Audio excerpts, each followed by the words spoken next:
So I'm about to give y'all a real update and I'm about to spit some real shit. So I'm gonna try to keep the video under 2 minutes, but it may go longer than that. So if you stay, you stay. If you don't, you don't. But anyway, here we go. So the last update I gave y'all on me losing my job, my career of 12 years, going on 13 years, was a 17-day update.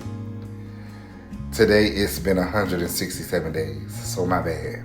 Since that update, so many things have transpired, but the reason that I have not been updating y'all is because honestly, I went through a spout of depression that I didn't see coming. And I just couldn't get on here and encourage y'all and give my motivational speakings and talkings and all of those things that I do when I just wasn't feeling it myself, when I just wasn't 100% there. But I'm about to share some positive updates and tell y'all some things that I have learned and some things that have transpired since this whole ordeal.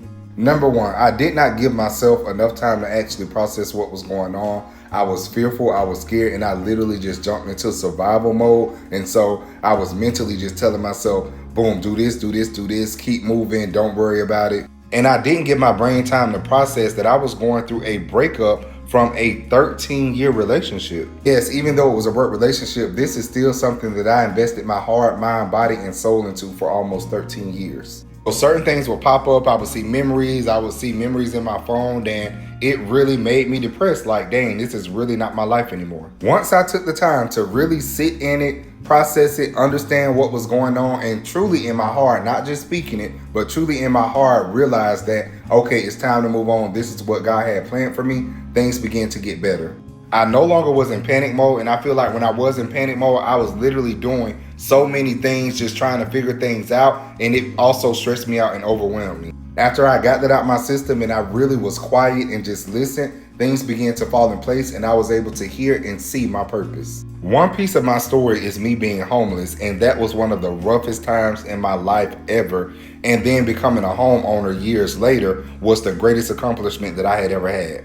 It then dawned on me that your passion of helping people and being there for people never changed. What it is God was leveling me up for a career that I didn't even know I was ready to step into. So the good news is I did pass my real estate class, I did pass the state exam, and I am officially a Georgia real estate salesperson. A little pat on the back. While the field is new to me, the role is not. I've always been that person to help people. I've always been that person to share what I know. I've always been that person to lead and direct people in a way that would help them if I could help. So being able to relate to somebody who's been homeless or to somebody who has been paying rent for years and years and years and finally want ownership of something that they can call their own and something that will help leave a legacy and help them move forward falls right in line with what I've always been passionate about. Okay, this video getting long, so let me wrap it up, and here's the message.